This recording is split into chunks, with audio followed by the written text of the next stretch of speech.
नमस्कार दोस्तों, स्वागत है आपका एक नए दिन में और मेरे YouTube चैनल वाइब ट्रैवल वाली में। ब्रेकफास्ट हमने ले लिया है। ये देखिए जो भी फूड आइटम्स हैं बुफे में आज के लिए होटल के द्वारा हमें ऑफ़र किए गए हैं, उस पर एक नज़र मार लीजिए आप। तो नाश्ता करने के बाद हमारा प्लान ये है कि हम बूंदी जाएंगे और आज बूंदी को एक्सप्लोर करेंगे।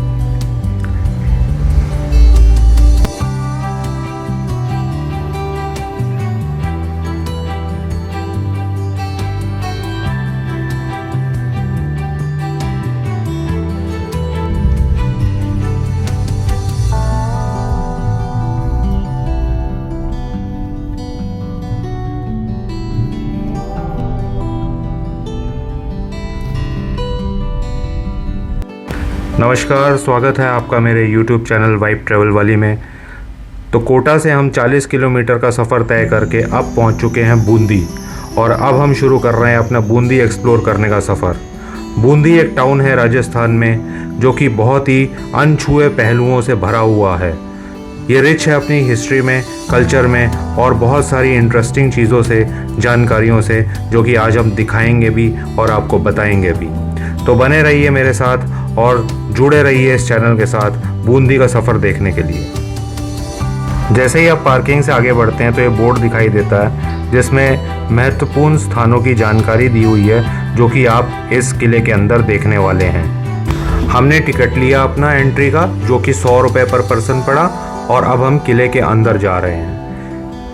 अंदर जाने के लिए बहुत ही खड़ी चढ़ाई है जिस पर आपको चढ़ना पड़ता है और वो चढ़ाई चढ़ने के बाद आप अंदर पहुंचते हैं। पीने के पानी की अंदर कोई व्यवस्था नहीं है, इसलिए आप जब भी यहाँ पर आएँ अपना पीने का पानी स्वयं अपने साथ लेकर आएँ। ये देखिए कितनी खड़ी चढ़ाई है, एकदम स्टीप राइज है ये। अरावली पर्वत की श्रृंखला पर एक पहाड़ी ऐसी है जिसे नाग पहाड़ी के नाम से जाना जाता है। उस पहाड़ी के ऊपर ये किला बना हुआ है जो कि 1426 फीट की हाइट पर माना जाता है। इसका निर्माण 1354 में हाड़ा चौहान डायनेस्टी के राव देव हाड़ा जी ने करवाया था। ये इस किले का मेन गेट है जिसे हाथिया पोल भी कहते हैं। ऐसा माना जाता है कि जब यहाँ पर राजा महाराजा आया करते थे तो वो अपने हाथी पर बैठकर इस मुख्य द्वार से अंदर और बाहर आए जाया करते थे। चलिए अब थोड़ा भीतर चलते हैं। थोड़ा आगे बढ़ने पर इस जगह पर आप पहुंचते हैं जिसे रतन दौलत या दीवाने आम कहा जाता था। ये इमारत राजपूताना वास्तुकला का एक बेहतरीन उदाहरण है। कहीं कहीं पर कुछ ही जगह पर आपको इस किले के अंदर मुगल वास्तुकला का भी प्रभाव दिखाई देता है। इस किले का निर्माण बलुआ पत्थर के बजाय एक विशेष किस्म का हरे रंग का पत्थर होता है, उस पत्थर से इसका निर्माण किया गया था।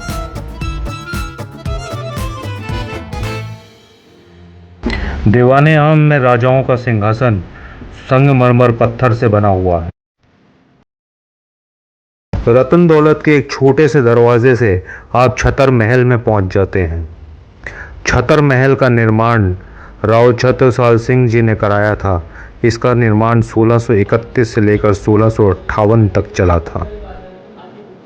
जब आप नीचे उतरकर ऊपर पहाड़ी की तरफ देखते हैं तो ये किला पहाड़ी में एक तारे की तरह चमकता हुआ दिखता है, इसीलिए इस किले का नाम तारागढ़ पड़ गया।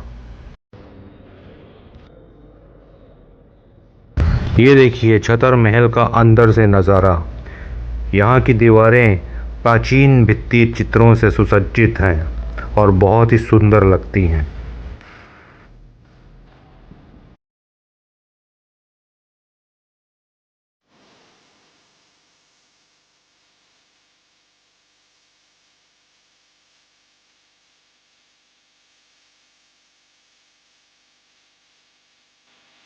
चलिए अब यहाँ से बाहर निकलते हैं और किले का आगे का सफ़र तय करते हैं। इस किले की दीवारें, खंभे और उन पर बनी कलाकृतियाँ इतिहास के पन्नों में छिपी बेमिसाल कारीगरी और कलाकारी का प्रदर्शन करते हैं। छतर महल से बाहर आकर जब आप किले की तरफ एक नज़र डालते हैं तो राजपूत राजाओं की वीरता, उनकी कार्यशैली और उनके शौर्य की गूंज मानो ऐसा लगता है कि किला आपसे खुद बयान कर रहा हो। ये किला ऊंचे पहाड़ों के बीच में अपनी शौर्य गाथाएं, अपनी वीरता और अपनी बुलंदी का परचम फहराते हुए दिखाई देता है।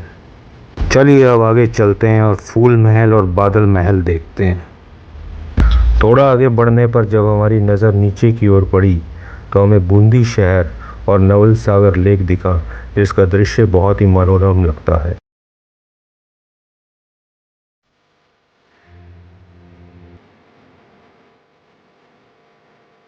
थोड़ा आगे बढ़ने पर हम फूल महल के पास पहुंच जाते हैं, लेकिन हमें अफसोस है कि हम इसके दृश्य आपको अंदर जाकर नहीं दिखा पाएंगे, क्योंकि हमें इसके बंद होने का कारण पता नहीं लग पाया। अब हम पहुंच चुके हैं बादल महल, और ऐसी मान्यता है कि बादल इसको छूते हुए गुजरते थे जब मानसून आया करता था, क्योंकि ये बहुत ही ऊंचाई पर है। थोड़ा आगे बढ़ने के बाद हम लोग पहुंच जाते हैं झूला चौक। इस झूला चौक में एक बहुत ही भीमकाय झूला है, जिसके ऊपर बहुत ही सुंदर कारीगरी की हुई है। इसके दृश्य आपके मन को लुभाते हैं। हालांकि इसके आसपास की जो संरचना है वो थोड़ी सी बिगड़ती हुई हालत में है, पर यह झूला अपनी वीरता और सुंदरता का सिर उठाकर और तने हुए तरीके से खड़े होकर प्रदर्शन करता है। और थोड़ा आगे बढ़ने पर हम लोग चित्रशाला पहुंच जाते हैं।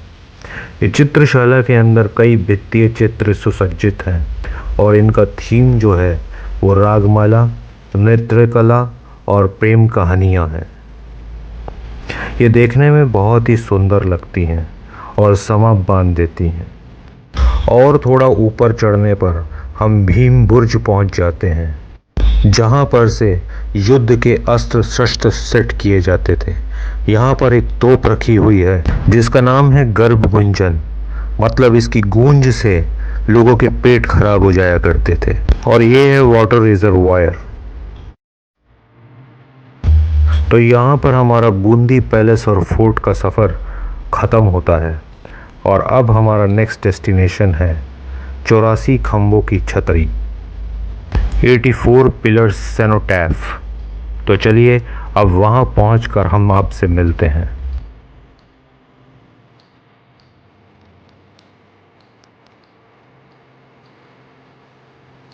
तो अब हम पहुँच चुके हैं 84 खम्भों वाली छतरी में। यहाँ पर मैं आपको बता दूँ, आपके पास टिकट लेने के दो ऑप्शंस हैं। या तो आप 50 रुपीज़ का टिकट लीजिए और सिर्फ ये सेनोटैफ देखिए, और या फिर आप 75 रुपीज़ का टिकट लीजिए और सेनोटैफ के अलावा सुख महल और रानी जी की बावड़ी भी देख लीजिए। हमने अपने लिए 75 रुपीज़ वाला टिकट लिया और अब हम अंदर आ गए हैं। अंदर आते ही हमें एक फाउंटेन दिखाई दिया और चारों ओर काफ़ी सुंदर बगीचा बना हुआ दिखाई दिया। 84 खम्भों की छतरी का निर्माण बूंदी के महाराजा राव राजा अनिरुद्ध ने अपने भाई देवा की याद में कराया था।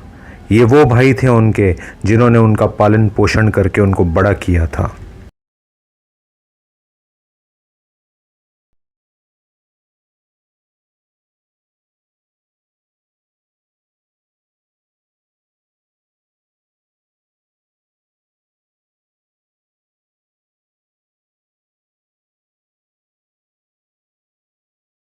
चलिए अब छतरी अंदर से देखते हैं।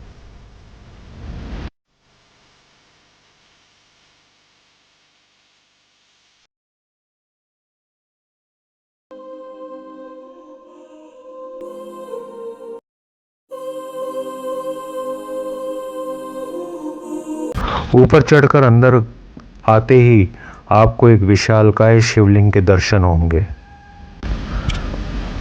इस छतरी की छत पे और खंभों पर बहुत ही सुंदर कारीगरी की गई है। ऐसा माना जाता है कि अगर आप इन सब खंभों को गिनने लगे तो कहीं ना कहीं मिस्टेक कर देंगे और कभी भी 84 पिलर्स टोटल नहीं गिन पाएंगे।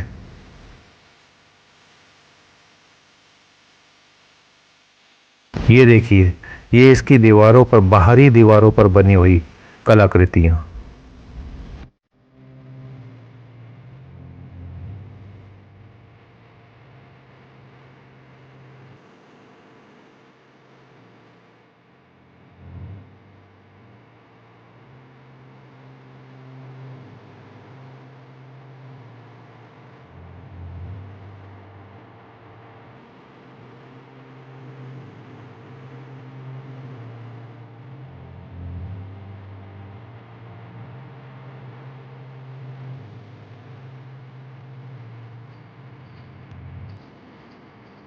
छत पर की गई कलाकारी।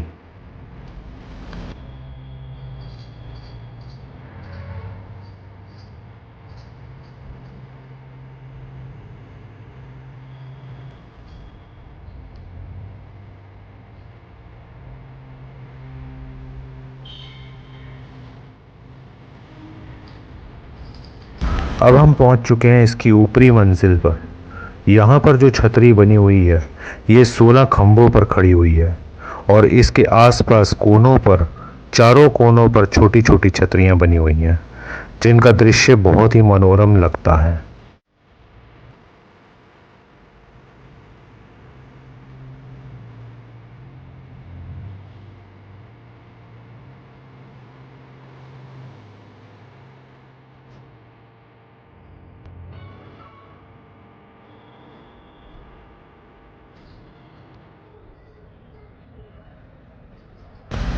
तो यहाँ पर हमारा बूंदी फोर्ट और 84 खंभों वाली छतरी का सफ़र समाप्त होता है। इसके बाद हम जाएंगे सुख महल देखने और फिर रानी जी की बावड़ी देखने।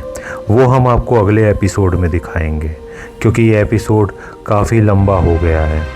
तो अब हम लेते हैं आपसे विदा और बहुत जल्दी ही मिलते हैं आपको एक नए एपिसोड में नई और रोचक जानकारियों के साथ। आपका बहुत बहुत शुक्रिया और बने रहिए मेरे चैनल के साथ इसी तरह से। Thank you so much for watching and have a very nice time ahead.